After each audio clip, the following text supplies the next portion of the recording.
সবাইকে স্বাগতম জানাচ্ছি কলিস রেসিপিতে। আবারও চলে এলাম আরও একটি নতুন রেসিপি নিয়ে। আমার আজকের রেসিপি চিকেন কারি, যা কিনা পোলাও, রুটি, পরোটা কিংবা ভাতের সাথে খেতে দারুণ লাগবে। আশা করছি আজকের রেসিপিটি সবার ভালো লাগবে। তাহলে চলুন দেখে নিই। রেসিপিটি তৈরির জন্য প্রথমে একটি প্যানে দিয়ে দিলাম 1/4 কাপ রান্নার রেগুলার তেল। তেলটা কিছুটা গরম হয়ে আসলে তারপর দিয়ে দিলাম 3-4 টুকরো দারচিনি, 4-5টা লবঙ্গ, 4-5টা গোলমরিচ আর 5-6টা সবুজ এলাচ। এবারে গোটা মশলাগুলো একটু ফোড়ন দিয়ে নিচ্ছি। আরও দিয়ে দিলাম 2টো তেজপাতা, মাঝখান দিয়ে একটু চিড়ে দিয়েছি। আর এখন দিয়ে দিলাম 1/2 কাপ পরিমাণ পেঁয়াজ কুচি। এবারে এই পেঁয়াজটাকে সুন্দর একটা ব্রাউন কালার হওয়ার আগ পর্যন্ত চুলার আঁচ মিডিয়ামে রেখে ভেজে নেব।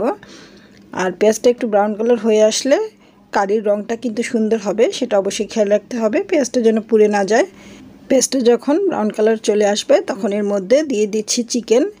এখানে আমি 800 গ্রাম চিকেন নিয়েছি। চিকেনটাকে পরিষ্কার করার পর কেটে নেওয়ার পর এখানে 800 গ্রাম চিকেন আছে।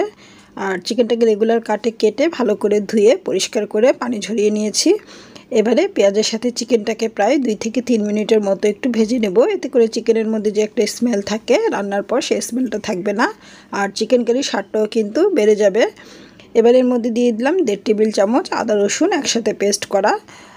এবারে আদা রসুনটাকেও 1 থেকে 2 মিনিটের মতো একটু কষিয়ে নেব। এতে করে আদা রসুনের যে কাঁচা স্মেলটা থাকে সেটা চলে যাবে।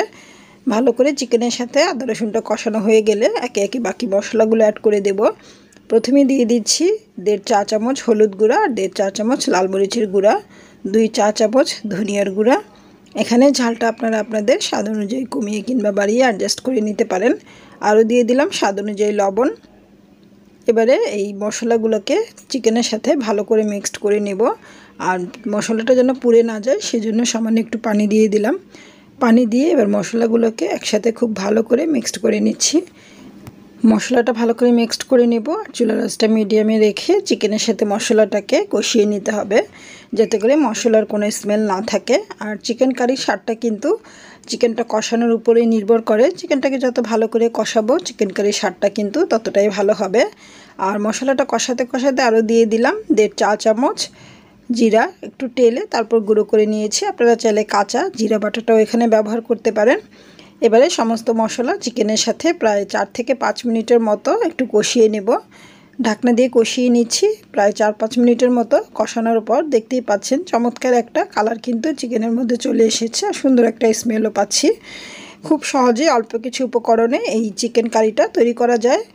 আপনারা চাইলে খিচুড়ি, পরোটা, ভাত কিংবা পোলাও যে কোনো কিছুর সাথেই পরিবেশন করতে পারবেন।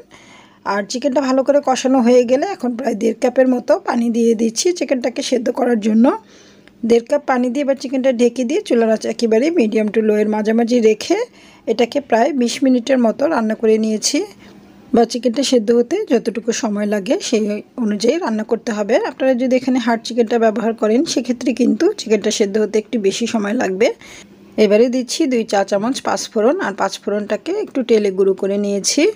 আপনারা চাইলে এখানে 1 টেবিল চামচ পরিমাণ যে কোনো রকমের আচার ব্যবহার করতে পারেন, এতেও কিন্তু চিকেন কারির স্বাদটা অনেকাংশে বেড়ে যাবে। এবারে 5 মিনিটের মতো দমে রেখে চুলা থেকে নামিয়ে নিলেই ব্যাস তৈরি হয়ে গেল মুখরোচক স্বাদের চিকেন কারি। সবাইকে ধন্যবাদ জানিয়ে আজকের মতো এখানেই বিদায় নিচ্ছি। সবাই ভালো থাকুন। আল্লাহ হাফিজ।